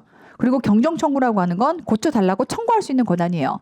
고쳐달라 그랬더니 과세관청이 그래 네 말이 다 맞는데 내가 지금 때릴 수가 없다. 왜? 나 부가 제적 기간이 만료돼 버렸어. 이런 어이없는 경우가 있으면 안 되는 거예요. 그래서 지금부터 후발적 사유에 따른 경정 청구의 경우는요. 앞에서 부가 제적 기간 열리는 특례랑 거의 비슷한 조항들이 많이 들어갑니다. 왜냐면 그때 내가 청구했는데 그럼 부가 제적 기간도 같이 열려야 되는 거니까 두 개는 같은 조항들이 연결돼 있다. 이렇게 이해하시면 되겠고. 자, 일단 앞서 얘기했던 것처럼 후발적 사유에 따른 경정 청구는 if 톱스타 A씨가 엑셀런트 소득세를 수익 100, 비용 10 쉽게 말하면 그렇게 해서 이익이 90억만큼을 기반으로 해서 세금이 40억만큼 부과가 됐다고 가정을 해볼게요. 그래서 이때 자 이렇게 해서 X년도 6월 30일 성실 사업자이기 때문에 예를 들면 소득 40억을 이때 신고 납부했다라고 가정을 해보고요. 자 그리고 나서 이제 이때 일반적인 형태의 경정 청구 기간은 이때로부터 5년이기 때문에 플러스 5년 갖다 더하면 X7년 6월 30일이 되는 순간 일반적인 형태의 이러한 경정 청구 기간은 지나버린 겁니다. 세금 돌리도라고 할 수 있는 기간이 일반적인 경정 청구는 지나버린 상황이에요. 자 그런데 만약에 if 이때 X년도 12월 24일 날 만약에 사고가 생겼고 그래서 이제 이 사고 때문에 뭐 그런 거죠. 옛날에 뭐 어쨌는데 뭐 요즘 막 시끄러운 사람들 많이 있죠. 자, 그렇게 해서 사고가 생겨버렸고, 자, 그래서 이것 때문에 복잡한 소송에 휘말렸고, 그 소송 결과 결국은 엑셀런트 버는 모든 내용들이 실질적인 수익 금액이 아닌 상황이 생겨버린 거예요. 뭐 그런 일 있다고 가정해볼게. 수익 금액이 100억이 10억이 돼버린 거야. 그럼 비용 10억, 이익 0, 세금 40억, 환급이라는 상황이 생기는 겁니다. if 그렇다면 자, 이러한 소송 결과가 있음을 안 날로부터 몇 개월? 3개월 이내에 뭘 청구하면 되죠? 이때 내 세금 돌리도라고 하는 것들을 지금부터 청구할 수 있어야 되는데 돌리도라고 하는 걸 청구할 수 있느냐라고 했더니 일반적인 형태의 이러한 경정 청구 기간이 지나버린 상황이 생긴 거예요. 그럼 너무 억울할 수 있지. 이때 소송 때문에 지금 이거 돌려받아야 되는 상황이 생기는 건데 라는 문제가 생길 수 있으니까 이 경우는 사유가 발생한 날이 아닌 안 날로부터 3개월 이때 뭐가 되는 거다? 후발적 사유에 따른 경정 청구가 인정이 되는 겁니다. 자 이렇게 인정이 되고 나면 그러면 과세관청은 그러네 저거 40억 환급해야 되겠네 라고 하는 것들을 땅땅땅 때려줘야 되는 거니까 이때 마찬가지로 국세부가 제적 기간이 끝나버렸다면 특례로 플러스 1년을 열어가지고 이때 지금 환급이다라는 결정을 때려줘야 되는 거죠. 자 이런 형태로 이해하시면 되겠고 자 그래서 지금부터 그 내용들을 정리해 보자면 갑니다. 후발적 사유에 따른 경정 청구는 일반적인 경정 청구가 납세자가 의무를 다 했을 때 청구할 수 있어 라고 하는 것을 전제로 깔아서 원래는 법정 신고 기한 내 신고 기한 후 신고만 됐던 거에서 후발적 사유에 따른 경정 청구는 내가 무신고해갖고 때려 맞아도 가능한 거야. 그러니까 꼭 신고를 안 했었다 하더라도 안에서 결정으로 때려맞은 세무조사로 때려맞은 거에 대해서도 뭐 할 수 있다? 후발적 사유에 따른 경정 청구는 가능하다. 봐준 김에 화끈하게 봐준다. 이렇게 생각하시면 돼요. 갑니다. 자 일단 법정 신고기한까지 제출한 자가 그런 사유가 발생했거나 내지는 국세의 과표와 세액을 결정받은 자 왜냐하면 우리가 뒤에 가서 하겠지만 기한 후 신고는 기한 후 신고 자체로 확정력을 인정을 받는다 안 받는다? 못 받아. 그러니까 내가 기한 후 신고하게 나면 3개월 이내에 통지해주게끔 돼 있어요. 그럼 그때 이제 그 통지가 사실상 결정해주는 효과가 있는 거거든요. 그러니까 지금 여기서는 과표와 세액을 결정받은 자다라고 하게 되면 이때는 기한 후 신고에 대한 결정일 수도 있고 내가 아예 신고를 안 해가지고 생판 때려맞는 결정일 수도 있어. 두 개는 이제 본질적으로 달라요. 기한 후 신고는 그래도 내가 자발적으로 신고라는 걸 해본 거고 생판 때려맞는 거는 그 안에 어마무시한 뭐가 숨겨져 있어. 세무조사라고 하는 게 숨어져 있어요. 조사받아서 때려맞았어요라는 게 숨어져 있지만 어찌됐건 그렇게 해서 때려맞은 자도 지금부터 후발적 사유가 발생하면 후발적 사유에 따른 경정 청구가 가능한 겁니다. 자 이런 거 기한 후 신고 과표를 제출한 자 포함 제외가 오답이겠지. 다 되는 거야. 자 언제까지냐라고 했을 때는 이렇게 갈게요. 자 기한 후 후발적 사유에 따른 경정 청구는 후발적 사유가 발생한 것을 안 날로부터 3개월 그러니까 뭐가 아니야. 발생한 날이라고 하면 X가 되는 거예요. 발생한 날로부터 3개월이 오답이 되는 것이고 자 그랬을 때 법정 신고 기한이 지난 5년 또 가능해요. 아니 소송 결과가 10년에 나왔어 라고 하더라도 인정해주겠다는 균형이니까 일반적인 경정 청구가 5년 제한 조건이 있다면 후발적 사유에 따른 경정 청구는 5년 제한 조건이 있다 없다? 없다 했어. 아시겠죠? 이게 제일 중요합니다. 5년이 지났다 하더라도 가능하다라는 거 이게 오답으로 자주 나와요. 자 이제 지금부터 이제 구체적으로 어떤 경우냐라고 하게 되면 다시 한번 앞단에서 국세부가 제적 기간에 특례가 열린 것과 유사하게 갑니다. 첫 번째 최초 신고 결정 경정에서 과표 세액의 근거 계산이 됐던 거래 행위 등에 대한은 간다. 조세쟁송. 그죠? 그래서 심사, 심판, 감사원법에 따른 심사 청구에 대한 결정이나 소송에 따른 판결, 뭐 안에서 화해나 이런 모든 행위가 다 포함해서 조세 쟁송의 결과인 거예요. 그 결과에 의해서 딴 것으로 확정됐어. 그러면은 청구할 수 있어야 되는 거지. 그래서 그때 청구했다면 부가제척 기간 1년이 열립니다. 같이 가는 거고요. 자, 볼게요. 그런데 이럴 수 있죠. 내가 지금부터 예를 들면 우리 기타 소득 등등으로 안에서 뇌물 받아 먹었어 라고 하는 것들인데 그런 것들이 만약에 몰수가 되거나 추징됐어요. 그럼 위법소득이라 하더라도 몰수와 추징이 되면 내 소득은 아닌 거네. 될까요? 그럼 거기에 따라서 내가 기타 소득을 부여받을 필요는 없는 거네. 그럼 나 돌려달라고 할 수 있는 거 아니야? 내가 뇌물 받은 걸로 기타 소득 때려 맞았어. 근데 다 몰수당했는데 몰수당하거나 추징당했어. 그럼 내 소득은 아닌 거잖아. 물론 내가 뇌물을 받아먹은 죄 자체는 나빠. 또 그건 거고 이게 내 소득이냐라고 하게 되면 몰수나 추징됐을 때는 내 소득이 아닌 거니까 나 돌려달라고 할 수 있느냐? 있어야죠. 할 수 있어야 되는 거예요. 그래서 대부분 판례는 갑니다. 몰수와 추징과 같은 위법소득에 내재되어 있던 경제적 이익의 상실 가능성이 현실화돼서 후발적인 사유가 발생해서 소득이 실현되지 아니한 것으로 확정이 됨으로써 뭔 말이 이렇게 어려워. 다 뺏겨갖고 내 소득이 아니야. 그 소리잖아요. 당초 설립했던 납세 의무자가 그 전제를 잃게 된다면 특별한 사정이 없는 한 납세자는 국기법이 규정하고 있는 후발적 사유 경정 청구를 해서 그 납세 의무에서 부담에서 벗어날 수가 있는 거다. 미운 건 미운 거고 죄는 죄고. 받은 건 안 받은 거고 안 받아서 뺏겼잖아요 지금 그 얘기입니다. 자, 요 내용들 판례들 잘 기억해 두시고요. 자, 그런가 하면 두 번째 갑니다. 마찬가지로 소득이나 그 밖의 과세 물건의 귀속을 제3자에게 변경시키는 결정 경정이 있는 경우 마찬가지로 국세부가 제척기간 특례에 열렸던 사안인 겁니다. 자, 마찬가지로 상호합의가 최초의 신고 결정 경정 내용과 다르게 이루어지는 경우 and 결정 경정으로 인해서 결정 경정이 대상이 되는 과표 세액과 연동된 갑니다. 다른 세모 같은 과세기간 연동된 다른 과세기간 같은 세모 이거 어디서 봤어? 국세부가 제적기간 특례에서 봤어요. 기억이 안 나겠지만 내가 증명을 해줄게. 자, 그렇게 해서 초과한 경우다라고 해서 갑니다. 이렇게 뭐 이런 게 있었는데 똑같은 사례 들어오는데 대신 숫자만 바꿔봤어요. 왜냐하면 얘는 돌려받아야 되니까. 아까는 그냥 100백으로 했었거든요. 국세부가 제척기간은 부과만 하면 되는 거니까 이번엔 돌려받아야 되니까 if. 자, 1년도에 소득세가 100이었어요. 자, 근데 이제 2년도 5월 30날 지금부터 31일까지가 신고 납부 기한인데 이때부터 지금은 예를 들면 부가제척 기간이 일반적으로 5년이어서 5년의 부가제척 기간이 만료가 됐다라고 가정을 해볼게요. 근데 그 뒤에 지금부터 행정소송이 판결이 났고 그 판결 결과 결국은 X 2년도의 소득세 80으로 결정이 난 거예요. 그럼 이제 이때는 같은 세목인데 다른 과세 기간이고 내가 돌려받을 문제가 생기는 거네. 여기까지 클리어? 그럼 난 뭘 지금부터 청구할 수 있냐면 돌리도라고 하는 걸 청구할 수 있는 겁니다.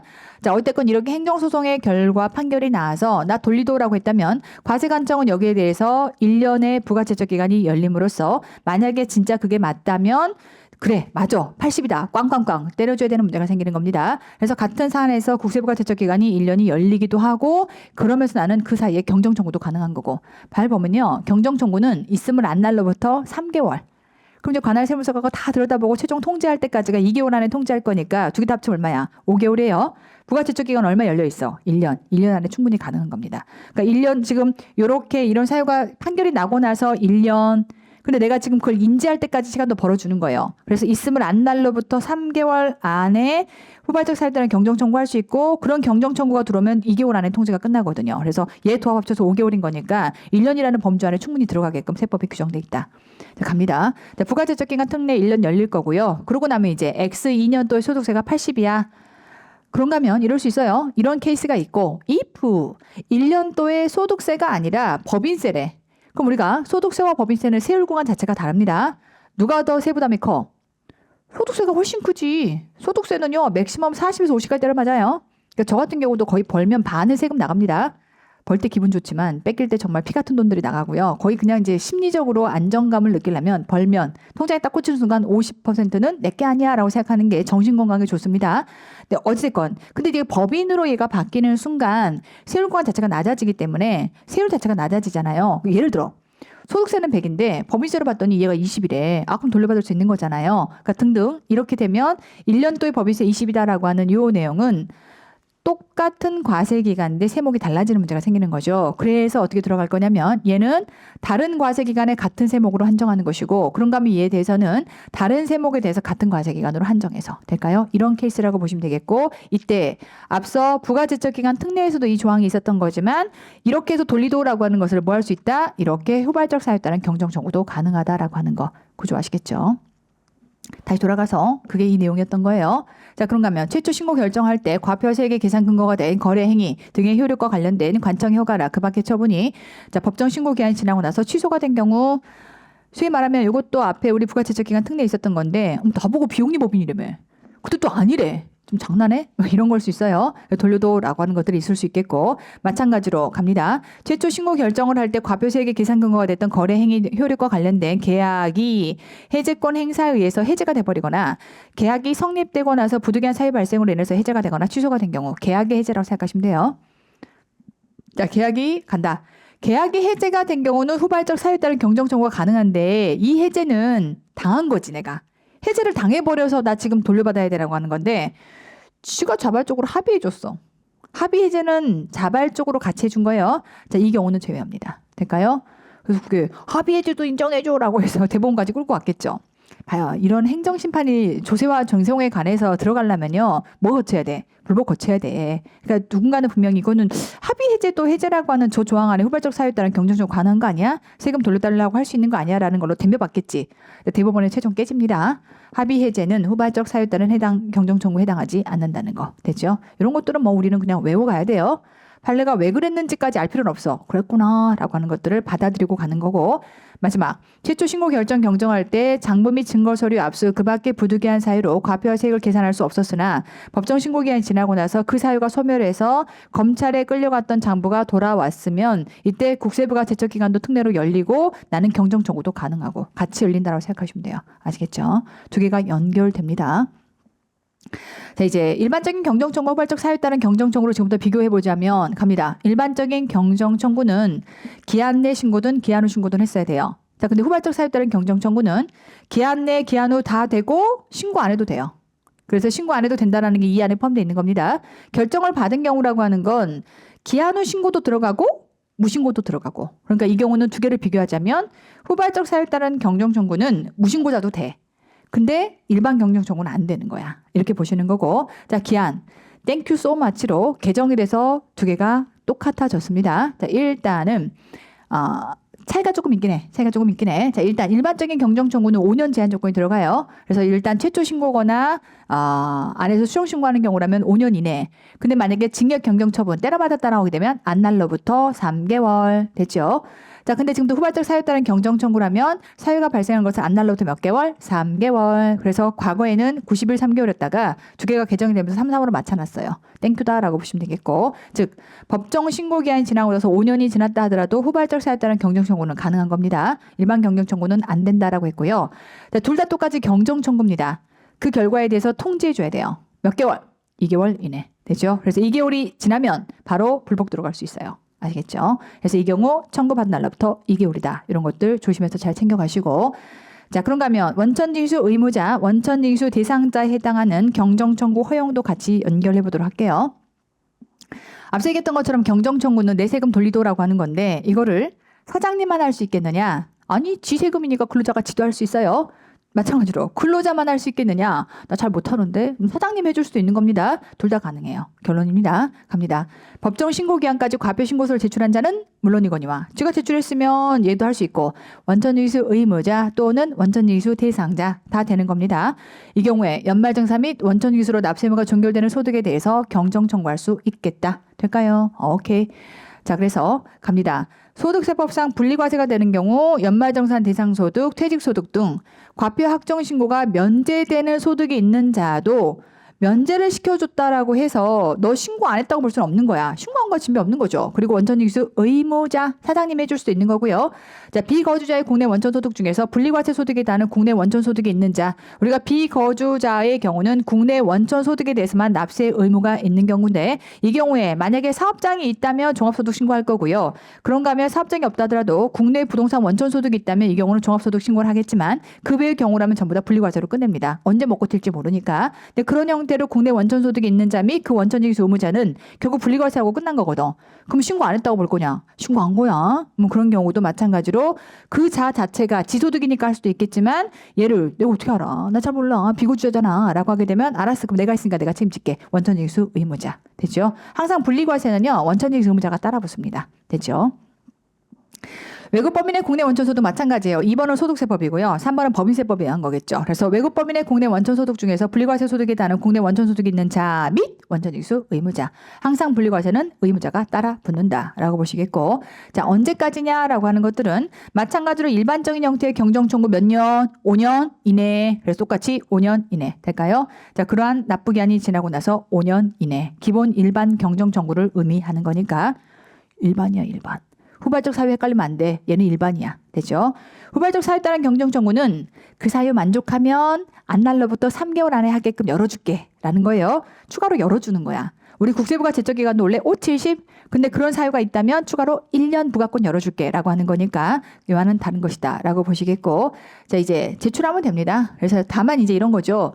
원천징수 의무자가 연말정산이나 원천징수 의해서 근로소득에 대한 소득세, 법인세를 납부하고 뭘 했어야 돼? 지급명세서. 우리 지급명세서라고 하는 건 뭐죠? 원천징수라고 하는 건 소득금액을 지급할 때 그 원천소득에서 선빵으로 세금 떼고 다음 달 10일까지 내다오라는 거잖아요. 그러면 원래 지급할 게 100이었는데 예를 들면 20만큼 원천징수하고 80을 준 거야 라는 형태로 지급했을 때의 명세가 어떻게 되는지를 전부 다 관할 세무서에게 제출했어야 되는 겁니다. 그런 게 다 들어와야 경정청구가 가능하지. 아니고 밑도 끝도 없이 막 돌리달라고 하면 내가 못지 알아. 이런 개념인 거예요.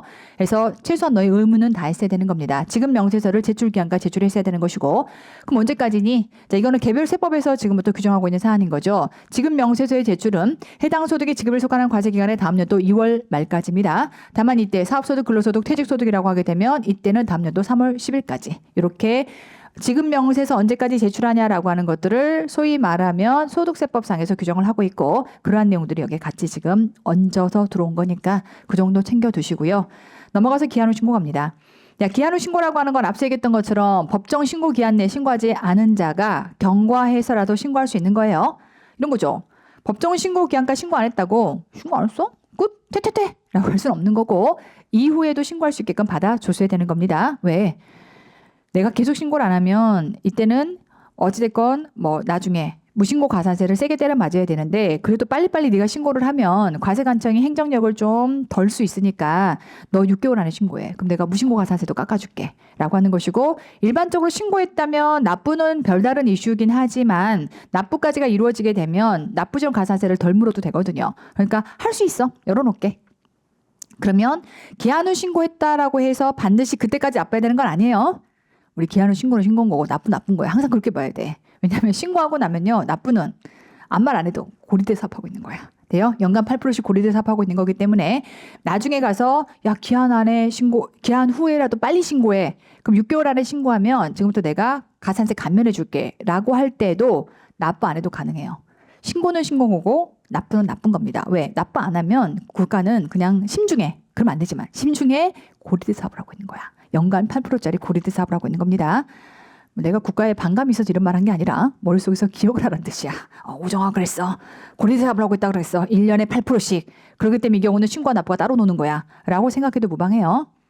그렇다고 내가 세법 역사를 주면서 생각해봐. 너 왜 이렇게 조항을 만들었어? 라고 할 필요는 없는 거고, 우리는 수업 목적에, 저는 수험을 위한 강사입니다. 머릿속에 오래 남게끔 만든 거니까 그렇게 이해하시면 되겠고, 자 이제 갑니다. 절차.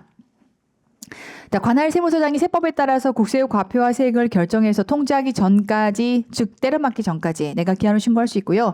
납부세액이 있는 경우뿐만 아니라 갑니다. 그럼 내일 세금이 있을 때만 기한 후 신고하느냐? 아니, 우리는 원래 항상 신고는요, 결손이 있을 때도 다 신고해요. 이건 우리가 개별세법 갔을 때도 당연히 나오는 조항이죠. 소득금액이 있을 때뿐만 아니라 결손이 있다 하더라도 신고는 했어야 되는 겁니다. 당연히 기한 후 신고는 할 수 있는 것이고, 자 갑니다. 이제 통지. 자, 우리는 기한 후 신고는 확정력이 없어요. 그러니까 반드시 뭐 해줘야 돼요? 통지해줘야 됩니다. 자, 그랬을 때 갑니다. 몇 개월? 3개월. 조심하자. 우리 경정청구는 몇 개월? 2개월. 기한 후 신고는 몇 개월? 3개월. 왜 다르지? 봐요. 경정청구는 이미 신고가 다 들어간 상황에 대해서, 그럼 신고가 들어갔으니까 세법 뭐라고 생각하는 거냐면, 너 봤잖아 이미. 근데 돌려달라고 하면 2달이면 충분한 거 아니야? 근데 기한 후 신고는 처음으로 들어온 거네? 볼람 시간이 더 걸려. 그래서 한 달 더 들어가. 느낌 아시겠어요? 그래서 꼭 한 달 더 열었다라고 하는 거를 내가 물어보진 않았지만 외울 정도로 생각한다면 외우기 위한 생각으로는 그렇게 이해하시면 좋을 것 같아요. 다시 한번 경정청구는 이미 신고가 된 내용을 한 번 더 들여다봐줘라고 하는 거니까 원래 3개월은 들여다봤어야 되는 거를 한 달 깎아서 2달 안에 통지해 주는 거고요. 원래 3개월 들여다봐야 돼. 그러니까 기한 후 신고는 처음으로 최초 신고가 들어온 거기 때문에 3개월을 들여다보는 겁니다. 구조 아시겠죠?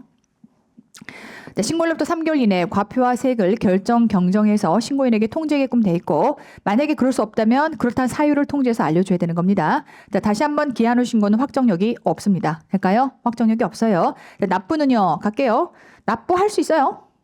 안 하면 고리대 8% 이렇게 가는 거고 납부할 수 있습니다. 납부해야 될 세액이 있는 자는 그 세액을 납부해야 된다. 조심하실 건 기한 후 신고했다고 꼭 그때까지 납부해야 되느냐. 그건 또 아니에요. 신고는 신고 거고 나쁜 거예요. 그래서 기한 후 신고할 때 납부까지가 돼야만 인정되는 건 아닌 거고 걔는 걔고 내는 얘다. 이렇게 이해하시면 되겠고. 자, 비교해 볼게요. 수정신고와 기한 후 신고. 다시 한번 수정신고는 신고를 과표 신고 기한 내에 제출한 자 혹은 기한 후 신고서를 제출한 자도 수정신고할 수 있는 거고요. 우리가 기한 후 신고라고 하는 거는 과표 신고 기한까지 제출하지 못했던 자가 지금부터 기한 후에 신고가 들어가는 것이고 자, 그럼 이제 수정신고에 따른 사유라면 앞서 우리가 덜 신고했어. 너무 많이 돌려받았어. 불완전한 신고기 때문에 지금부터 더 신고해야 돼. 원천징수 의무자도 너무나 지금 뭔가 누락해서 신고했어 라고 하는 것들을 의미하는 것이고 자, 그럼 기한 후 신고당한 것들은 당초 아예 신고를 안 한 게 문제가 되겠죠. 자, 기한은 수정신고는 소위 말하면 때려맞기 전까지 되죠. 그래서 결정 경정에서 통지하기 전에 때려맞기 전까지 세무조사로 때려맞기 전까지면서 대전제가 뭐가 들어가? 국세부가 제척기한이 끝나기 전까지. 자, 근데 기한 후 신고는요. 따로 국세부가 제척기간에 말이 안 들어가 있어요. 뭐 이거는 큰 차이는 왜 그런지에 대한 특별한 이유가 있는 건 아니에요. 그냥 얘는 어쨌건 결정해서 통지하기 전까지라고 들어가 있습니다. 이 정도. 자, 그런가 하면 이제 통지다라고 하는 거는 그러니까 이제 따지고 보면 얘도 똑같이 들어가야 맞지. 좀 고민하는 걸 하고 만들었으면 좋겠어. 근데 어떻게 어떤 상황에서든 간에 어쨌든 얘는 문구가 조금 다르긴 한데 그 자체를 예민하게 묻진 않아요. 왜? 이상하잖아. 왜냐면 얘도 통지를 해줘야 되는 거니까 통지를 해서 결정을 해주려면 국세부가 제척기간이 열려 있어야 되거든요. 그러니까 원칙적으로 얘와 얘가 같아야 돼요. 근데 별 생각 없이 만든 거지. 됐고 시험에서 묻지 않습니다. 자, 그렇구나 정도. 자, 어쨌건 수정신고에 대해서는 통지할 필요가 없지만 기한 후 신고는 3개월 이내에 통지해주게끔 돼 있고요. 자, 그런가 하면 효력은 수정신고 자체는 기한 내 신고에 대해서는 확정력이 있고 그런가 하면 정부가 제도는 신고했다고 확정력이 있는 건 아니고 그런가 하면 기한 후 신고에 대해서는 확정력이 없고 그런가 하면 기한 후 신고는 확정력이 없고 이렇게 비교해 볼 수 있겠다. 되죠? 자, 이렇게 정리를 하시고 자, 그런가 하면 자진납부는 아까 얘기했던 것처럼 자, 법정 신고기한까지 제출을 했지만 이때 만약에 내가 신고액에 대한 부분을 전부 또는 일부를 납부하지 않았다면 아무 때나 납부하면 돼요. 되죠? 때려맞기 전까지 납부하면 되겠죠. 납부 고지하기 전까지 전부 다 납부할 수가 있겠다. 다만 이제 어쨌건 법정 납부 기한이 지나는 순간부터 하루마다 마무리 일정이가 들러붙는 상황입니다. 빨리 할수록 좋겠죠. 자, 카드로 납부할 수 있니? 결론은 가능합니다. 해서 일단은 세법에 따라 신고하거나 과세관청이 결정 경정해서 고지한 세액을 국세 납부 대행 기간을 통해서 신용카드 등으로 납부할 수가 있다라고 하는 거고요. 조심하실 건 언제를 납부일로 볼 거냐? 이게 제일 중요해요. 납부 승인일. 될까요? 납부 승인일이 납부일입니다. 그래서 이제 한번 그런 사례가 있었어요. 법인카드로 결제해서 세금을 냈어야 되는 건데 법카로 했어야 되는 건데 이거를 그냥 대표자 카드로 납부한 거예요. 그러다 보니까 결국은 법인 입장에서는 납부를 했다라고 생각하는 것이고 그런가 하면 카드사가 이게 법인 이름하고 다르네 라고 해서 승인을 안 준 거예요. 그럼 이제 과세관청은 니네 사정은 모르겠고 결국은 카드 승인이 안 떨어졌기 때문에 납부가 안 이루어진 거지. 그래서 한참 후에 이 부분에 대해서 나중에 고지해서 나중에 보다 보니까 가산세가 1억 5천이 나온 거예요. 그래서 이제 이거 갖고 조세 불복 들어간 거죠. 아, 나는 납부했다니까 카드로 라고 했던 건데 결국은 심판원에서의 최종 판결은 자, 우리는 언제를 납부일로 보는 것이다. 승인일. 그러니까 승인이 안 떨어졌으면 우리 모르겠어라고 해서 1억 5천 네가 부과돼야 돼라고 했던 것이고 그러면 이제 납세자와 카드사 간에 서로가 이제 민사를 통해서 내가 지금 법카로 개인 카드로 해가지고 그게 승인이 안 날 거였으면 네가 알려줬어야지 뭐 등등 너 내가 문자 줬는데 네가 못 받잖아 등등 막 이런 문제가 생길 수 있는 거니까 어쨌건 일단 기본적으로 판단 척도는 뭐가 들어가는 것이다. 승인일이라고 하는 거 조심해서 자주 나오는 문장이니까 조심해서 잘 보시고 자 그런가 하면 이제 국세 납부 대행 기간이다라고 해서 우리 신용카드 등에 대한 결제를 수행하는 그 기간으로 자 여러분이 생각하는 신용카드가 가능하다라고 했을 때 어떤 카드가 가능한가요라고 하게 되면 여러분이 상상할 수 있는 모든 카드가 다 된다고 생각하시면 돼요. 그래서 물론 국가 입장에서는 그런 카드사들 들어와봐. 그래서 수수료도 줄게. 그 대한민국의 애지간한 카드사는 다 가능하다라고 보시면 되겠고 그래서 1% 범위 안에서 납부 대행 수수료도 받는 거죠. 되죠? 자 여기까지 해서 잠깐 끊어 가시고요. 뒤에 가산세 대한 규정들은 그 다음 턴에 이어가도록 하겠습니다.